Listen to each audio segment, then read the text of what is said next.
প্রিয় দর্শক শুভেচ্ছা স্বাগত জানাচ্ছি ফার্স্ট ওয়াশ এখন কি চাই আজকের আয়োজনে। গতকাল আমরা আলোচনা করছিলাম ঢাকা শহরের যানজট নিয়ে। আজ দেখবেন যানজট নিয়ে আলোচনার দ্বিতীয় অংশ।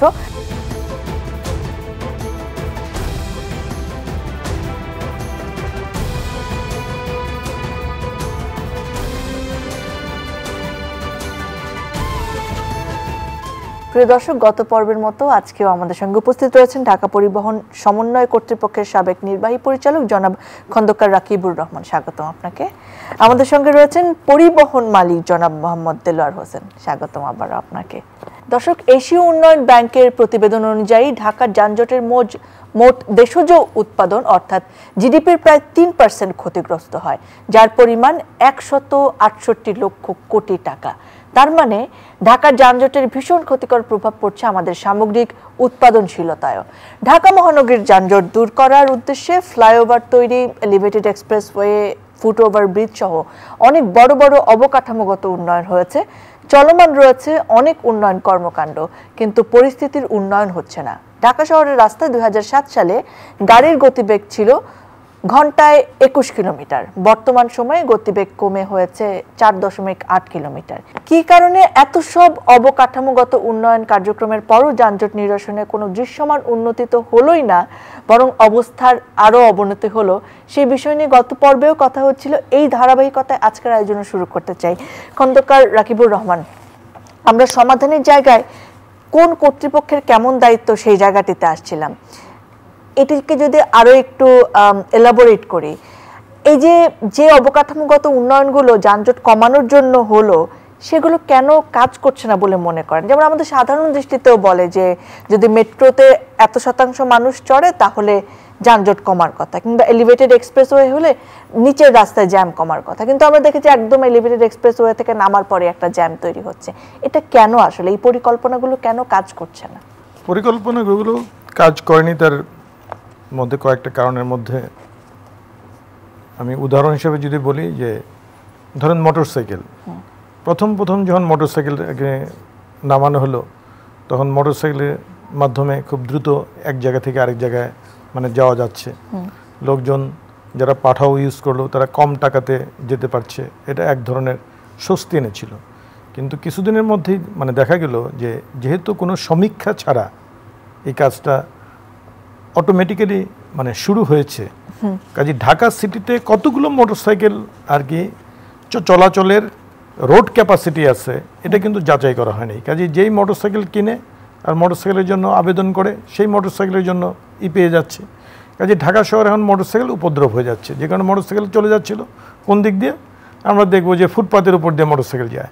ফুটপাতের উপর দিয়ে মোটরসাইকেল যাওয়া বন্ধ করার জন্য কি করতে হবে, ফুটপাতের বিভিন্ন জায়গায় এরকম আর কি পিলার, ছোট ছোট আয়রনের রড দিয়ে পিলার দেওয়া হচ্ছিল।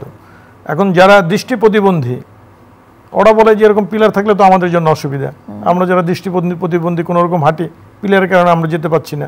যে হুইল চেয়ার দিয়ে যায় সে হুইল চেয়ার দিয়ে ওখানে আটকে যাচ্ছে।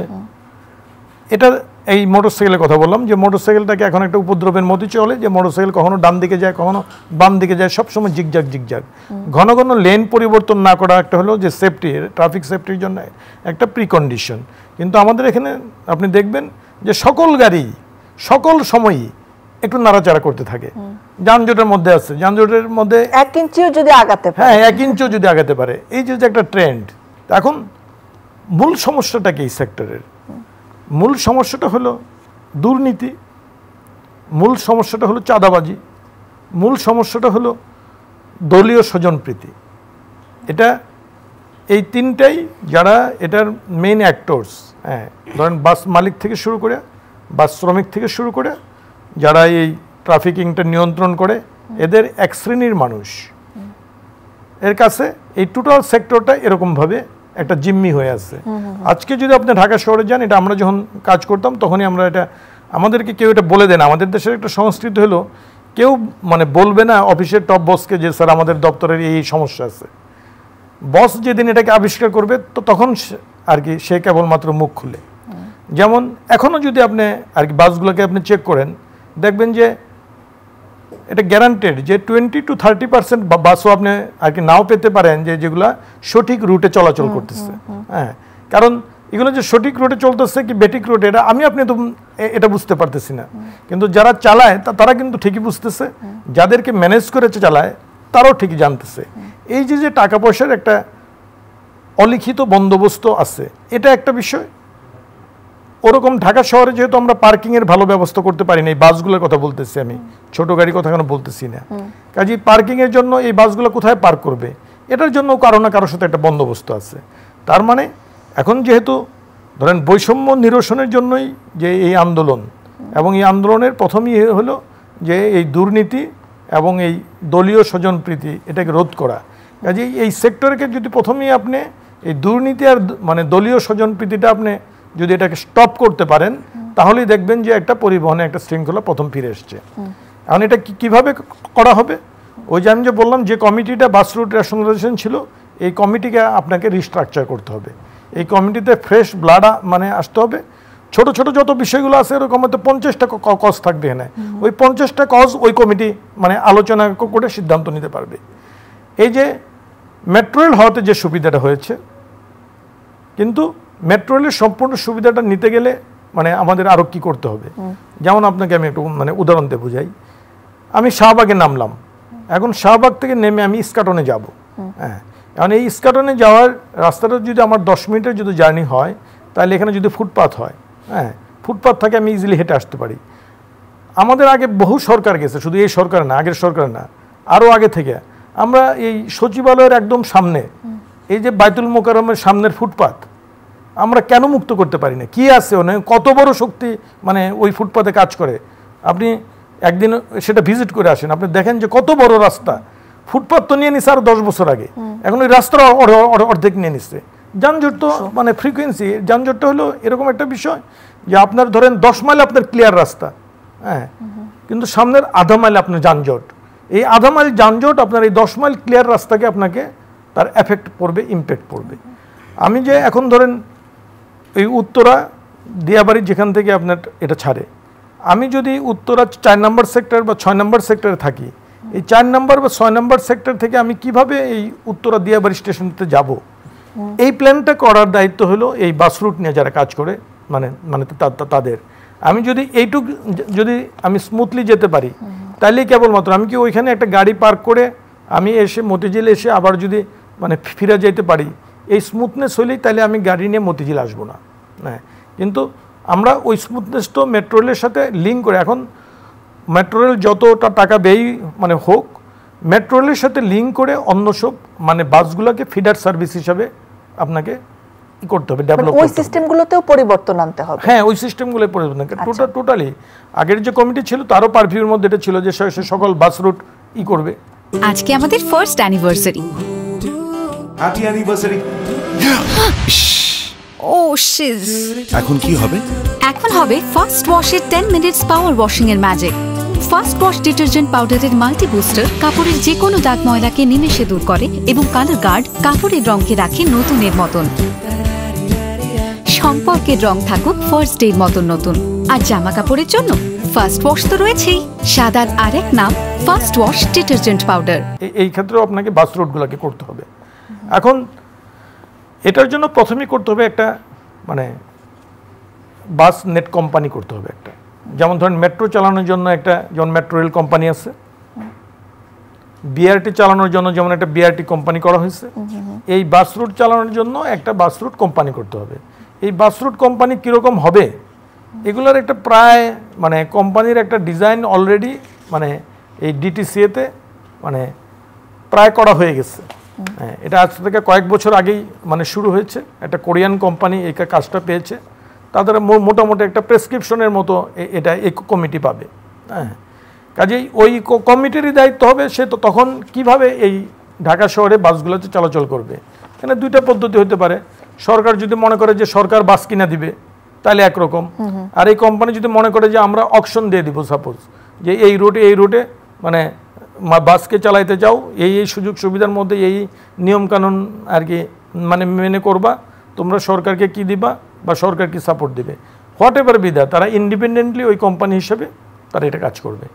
এটাতে আবার একটা সিদ্ধান্ত নিতে হবে যে আগের কমিটিটা করা হয়েছিল লোকাল গভর্নমেন্ট থেকে, এখন কি লোকাল গভর্নমেন্ট থেকে কমিটিটা করা হবে, নাকি এটা রোডস থেকে করা হবে, নাকি এটাকে সরাসরি প্রধান উপদেষ্টার মানে আন্ডারে মানে নিয়ে যাওয়া হবে? কারণ এটাকে একটা হাই পাওয়ার মানে কমিটি হিসেবে এটাকে কাজ করতে হবে।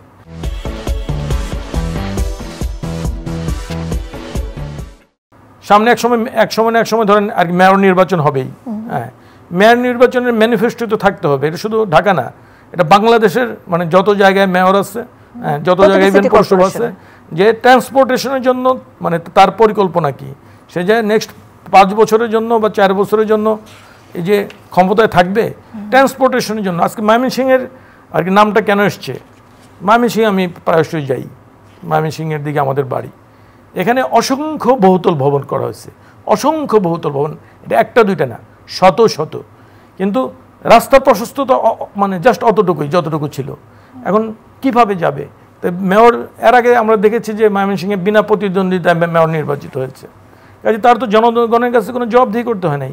আজকে যখনই এই যে আমরা স্থানীয় সরকারের বা নির্বাচন ব্যবস্থার যে সংস্কার চাচ্ছি, এটাতে যদি আপনারা যদি এটা ঢুকায় দেন যে মেয়রকে অবশ্যই বলতে হবে তার সিটি ট্রান্সপোর্টেশন কী, হ্যাঁ ওইসব ক্ষেত্রে এটা মেয়রকে বলতে হবে, অথবা মেয়রকে যদি না বলেন তাহলে কাকে বলতে হবে? আমরা কাজ করতে গিয়ে দেখেছি যে এই রুট পারমিটে ডিস্ট্রিক্ট লেভেলে এটা হলো ডেপুটি কমিশনার, এটা সভাপতি। আমরা কোনোদিন ডেপুটি কমিশনারকে এই কাজে যে খুব ব্যস্ত থেকে আমরা এটাকে সমাধান করতে দেখেছি তা না। এটা সবাই জানে যে রুট পারমিট এটা বাস মালিক সমিতি, শ্রমিক সমিতি, এরা মিলা মানে পুলিশ এরা মিলা যেটা প্রপোজ করে এটাই হয়। হ্যাঁ, কাজে আমাদের দেশে এখানেও পরিবহন মালিক সমিতি এবং পরিবহন শ্রমিক সমিতি তাদেরটা ওই যে আমরা বললাম যে স্টুডেন্ট লেড একটা যদি টাস্ক ফোর্স হয়, তারা ঠিক করে দিবে যে এই সমিতি কত % কমিশন পাবে।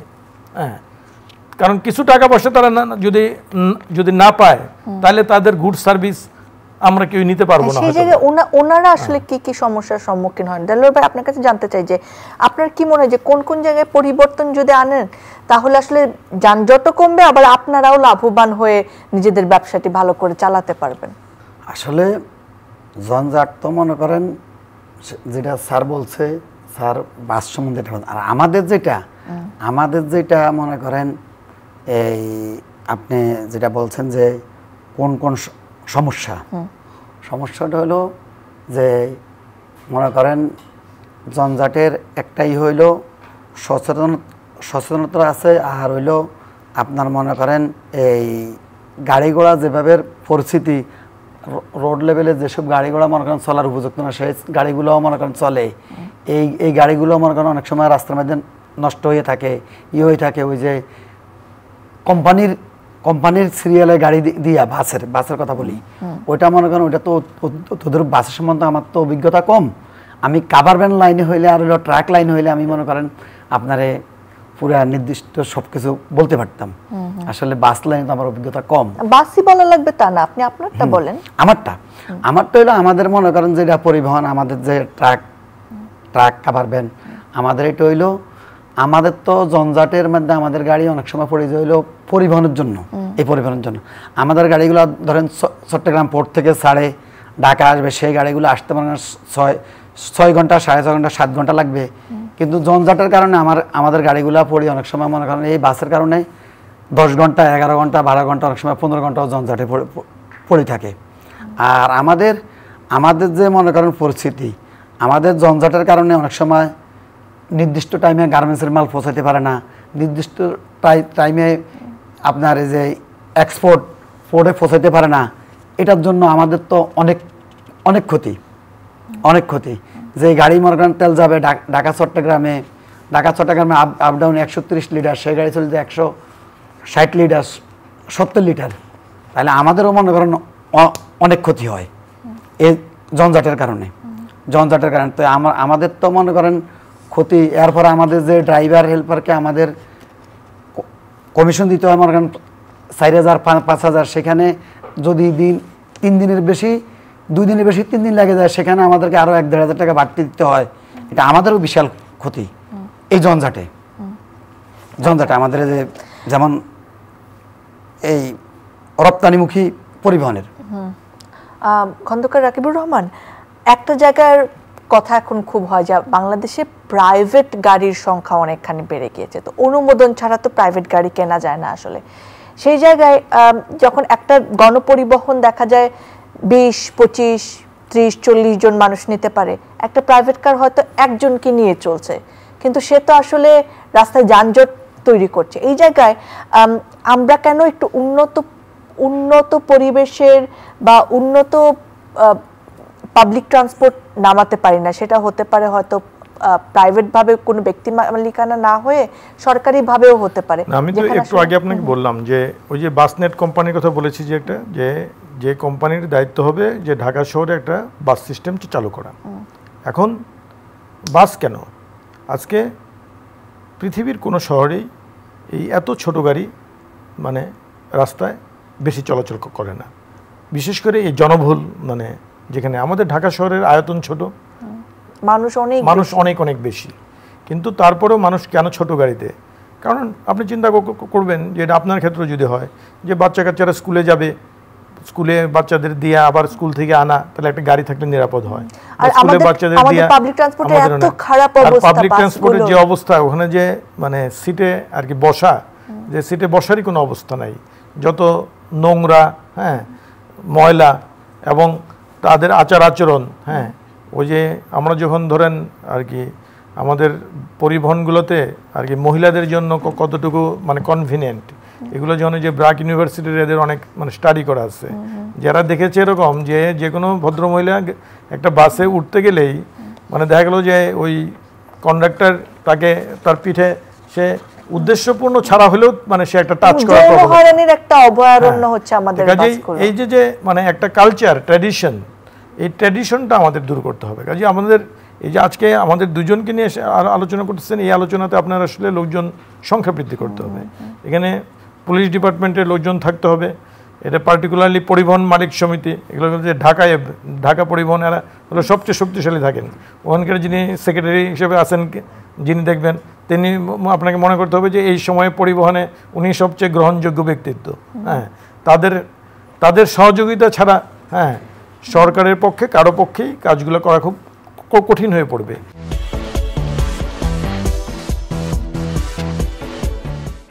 কাজেই প্রথমেই আমি ওই যে ধরেন ছোট ছোট বিষয়গুলোকে আমি আসলে আজকে ডিটেলস মানে আমি বলতে চাচ্ছি না যে এটা একদিকে আর কি চর্বিত চর্বণ, হ্যাঁ, যে এগুলো লোকজনের জানা কথা, কিন্তু আমি ওইটা বলতে পারি আজকে যে কাজ করে আসার কারণে আমি বলতে পারি যে প্রথমেই একটা ওই কমিটিটা একটা শক্তিশালী কমিটি করেন, এবং ওই শক্তিশালী কমিটি যদি করেন আপনি, ওই কমিটি অনেক কিছু রেডিমেড পাবে। আমাদের অনেক কিছু যেগুলো ব্যুরোক্রেটিক, যেগুলো মানে যেমন একটা প্রজেক্টের মাধ্যমে নিতে হবে।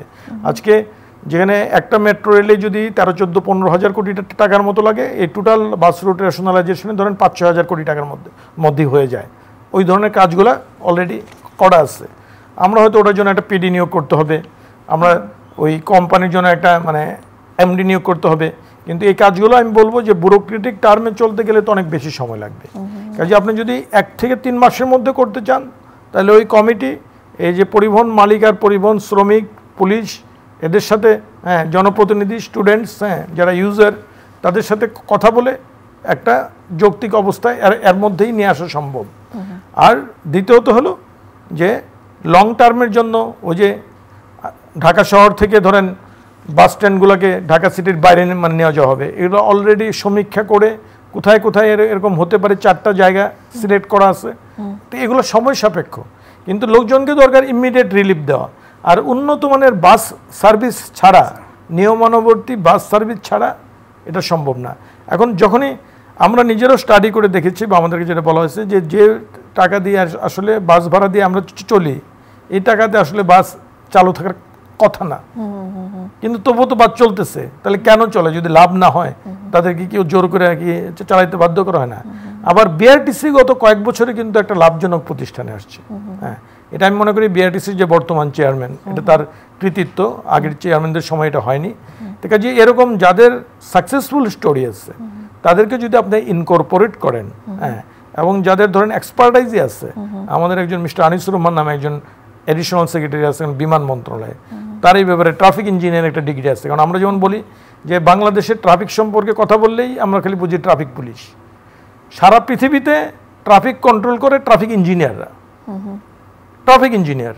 তারা এরকম বিশাল জায়গায় বসে আছে, চ্যানেল আয়ের মতো যদি বলেন, বিশাল অফিস, সামনে সব স্ক্রিন। তারা দেখতেছে যে উত্তরা থেকে এই রুটের কী অবস্থা, মিরপুরের ওই রুটের কী অবস্থা, কী ব্যবস্থা নিতে হবে, তারা ইলেকট্রনিক্যালি এই সমাধানটা দেন। হ্যাঁ, আমাদের ডিটিসিএতে ওই ধরনের রুমও করা আছে। হ্যাঁ, এই ধরনের অ্যারেঞ্জমেন্টের, তার মানে গবেষণা এবং নতুন আরো প্রযুক্তির সাথে আমাদের পরিচিত হতে হবে, সেগুলো কার্যকর করতে মানে হবে। প্রযুক্তি ধরেন কিছু আছে, প্রযুক্তি ওগুলো তো আলোচনা। সবচেয়ে বড় কথা হলো যে ধরেন কে করবে কাজটা, এটা বেশ কয়েকটা মন্ত্রণালয়ের কাজ। পৃথিবীর অনেক দেশে ধরেন সিটি কর্পোরেশন এটা করে, ইন্ডিয়ার মতো দেশেও সিটি কর্পোরেশন করে, তাছাড়া একটা অথরিটি আছে। তা আমাদের ডিটিসিও একটা অথরিটি, আদৌ ডিটিসি সেটা পারবে কিনা, তো ওই যে ওরকম একটা কে বিবেচনা করবে। আমাদের কোনো দপ্তরে তো এই কথা যদি আপনি বলেন যে তুমি এই কাজ পারবা, আমাদের চাকরিতে এই নিয়ম নাই যে সে এই কথা বলবে যে না পারবো না স্যার, বলবো পারবো। সে না পারলেও আমরা বলি যে পারবো। এই যে আমাদের একটা ট্র্যাডিশনাল সংস্কৃতি, আমরা কখনোই বসকে বলতে চাই না যে না আমাদের তো এই সমস্যা আছে, আমরা এটা স্বীকার করতে চাই না। কিন্তু এটা যদি তারা পারে, কতটুকু পারবে, কিন্তু এটা সম্ভব। এটা আমরা এটা কাজ করে দেখেছি, এটা সম্ভব। এবং আমাকে যেহেতু আজকে এখানে ডেকেছেন আর কি, আমি বলবো যে এখনই সবচেয়ে ভালো সম্ভব। ভবিষ্যতে এই আরও মানে দল প্রতিষ্ঠিত হয়ে গেলে, এই দলীয় মানে পরিবহন মালিক সমিতি, দলীয় মানে পরিবহন শ্রমিক সমিতি কায়েম হয়ে গেলে ওইটার চেয়ে এখন যে কাঁচা অবস্থায় আছে, এখন বরং ইন্টারভেনশন করে আমাদের জন্য একটা বড় সুযোগ, এটাকে মানে বড় সুযোগ। এবং গত 16 সেপ্টেম্বর প্রধান উপদেষ্টার সঙ্গে বৈঠকে বাংলাদেশ প্রকৌশল বিশ্ববিদ্যালয়ের অধ্যাপক মোয়াজ্জেম হোসেন এবং মোহাম্মদ হাদিউজ্জামান একটি কোম্পানি গঠন করে ঢাকা শহরে 40 থেকে 50টি রুটে ভাগ করে বাস সেবা চালুর বিষয়ে একটা মতামত দিয়েছেন। তো এই একটা করে বিষয় যদি শামসুল হক স্যার আছে, প্রফেসর শামসুল হক ভালো। আচ্ছা, এখানে হ্যাঁ এই কমিটিতে না, ওই কমিটিতে আসেনি যাই না, মানে এই বিষয়ে এক্সপার্ট লোক আর কি। হাদিউজ্জামান মোয়াজ্জেম সব দুজনেই এক্সপার্ট, তাদের সাথে আমি কাজও করেছি অনেক। আমরা যদি এরকম একটা কমিটি করতে পারি এবং সেই কমিটি যদি কার্যকর ভূমিকা পালন করে, আমার মনে হয় যে আমরা একটুখানি আশা দেখতে পারি। ডেফিনেটলি। দেলোয়ার ভাই, আপনার কথা শুনে আজকে শেষ করবো যে একজন পরিবহন মালিক হিসেবে, বা আপনিও দীর্ঘ সময় বাস চালিয়েছেন, পরিবহন চালিয়েছেন, কাভার্ড ভ্যান চালিয়েছেন। আচ্ছা, তো আপনার অভিজ্ঞতা বা আপনার স্বপ্নের জায়গাটা কেমন একটা রাস্তা চান গাড়ি চালানোর জন্য? আমি এমন রাস্তা চাই যে, যেমন আমাদের পরিবহন চট্টগ্রাম থেকে ঢাকার উদ্দেশ্যে গাড়ি আসবে, একজন ড্রাইভার, একজন হেল্পার, তারা 3.5 ঘন্টা 4 ঘন্টা জার্নি করে আসবে। তারা আইসা কুমিল্লাতে একটু রেস্ট নেবে, ওইরকম একটা নির্দিষ্ট স্থান চাই। এবং সে ওইখান থেকে একটু রেস্ট নিয়ে ঢাকায় আসবে, ঢাকায় এসে যে জায়গায় মাল সে খালাস করবে, সেই জায়গায় এসে সে নিরিবিলি থাকবে। ওইরকমভাবে এরকম একটা অবস্থান তৈরি হোক, এটা আমার আশা। অনেক ধন্যবাদ, অনেক ধন্যবাদ আপনাদের দুজনকে আজকে আমাদের সময় দেওয়ার জন্য। অনেক ধন্যবাদ। আমি আপনাকে একটা ক্লু দেই। জি, একসময় এরকম চিন্তা করা হয়েছে যে ঢাকা থেকে চিটাগাং পর্যন্ত এলিভেটেড মানে রোড করা হবে। আচ্ছা, এসব কাজের জন্য সুবিধা। এটাগুলোতে যে খরচ আর আমাদের কতটুকু রোডের প্রশস্ততা, জায়গা জমির বিষয়টা তো খেয়াল করতে হবে। অথচ আমরা ট্রেন দিয়ে কিভাবে গুডস আনতে পারি কম্পার্টমেন্ট দিয়ে, ওই কাজে কিন্তু মানে আর কি কেউ নাই। আলোচনাতেও খুব কম লোক, উৎসাহ কম। সময় বদলে যায়, কিন্তু সৌন্দর্যের সংজ্ঞা বদলায় না। রূপ বদলে যায়, কিন্তু আভিজাত্যের মানে একই থেকে যায়। ঐতিহ্য যখন আপন করে নেয় আধুনিকতাকে, তখন সৌন্দর্য ঠিকই খুঁজে নেয় স্যান্ডেলিনাকে। স্মরণের ছোঁয়ায় তোমার উপমায় বদলে দিলে যে আমার। স্যান্ডেলিনা সো, রূপচর্চায় আভিজাত্য। কিন্তু সারা পৃথিবীতেই হলো যে গুডস ক্যারি করে আর কি ট্রেনের মাধ্যমে। হ্যাঁ, তা আমাদের রোডই একটা, ওটার উপরে যত চাপ আর কতগুলো হবে। দর্শক, যানজট কমানোর জন্য ট্রাফিক আইন মেনে চলা, নির্দিষ্ট লেনে গাড়ি চালানো, রাস্তা প্রশস্ত করা, অপরিকল্পিত রাস্তা খোঁড়াখুড়ি বন্ধ করা সহ অন্যান্য ব্যবস্থা তো নিতেই হবে। পাশাপাশি যদি রাস্তায় যানবাহনের ভিড় না কমানো যায়, তাহলে জনবহুল এই ঢাকা মহানগর এবং দেশে যানজট কমবে না। সড়কে যানবাহনের ভিড় কমাতে হলে প্রয়োজন গণপরিবহন তথা বাস সার্ভিসের উন্নয়ন, আধুনিকায়ন ও উন্নত ব্যবস্থাপনা। মনে রাখতে হবে, ঢাকা শহরে গণপরিবহন ব্যবহারকারী নাগরিকদের ৬৭% ব্যবহার করেন বাস। শহরে রাস্তায় আরামদায়ক ভালো বাস নামানো হলে মানুষ ধীরে ধীরে ব্যক্তিগত গাড়ির বদলে গণপরিবহন ব্যবহারে উৎসাহিত হবেন। তখন ব্যক্তিগত ও ছোট যানবাহন দিয়ে ঢাকার রাস্তা ভরে ফেলাও বন্ধ হবে। একই সাথে স্বল্প দূরত্বের রাস্তা হেঁটে চলার জন্য প্রশস্ত করতে হবে ফুটপাত এবং ফুটপাত করতে হবে দখলমুক্ত। তাহলে একদিকে মানুষের চলাচল সহজ ও ব্যয় সাশ্রয়ী হবে, অন্যদিকে যানজটের কবল থেকে মুক্ত হবে নগরবাসী। রাজধানী ঢাকাকে যানজটের নগরীর তকমা মুক্ত করার এখনই সময়, এখনই সুযোগ। প্রিয় দর্শক, এই বিষয়ে আরো কথা প্রয়োজন, প্রশ্ন তোলা প্রয়োজন, সমাধান খোঁজার জন্য প্রয়োজন গবেষণা। নিশ্চয়ই আমরা কথা বলতেই থাকবো। আবার দেখা হবে আপনাদের সঙ্গে। ভালো থাকুন, সুস্থ থাকুন। বিদায় নিচ্ছি আজ।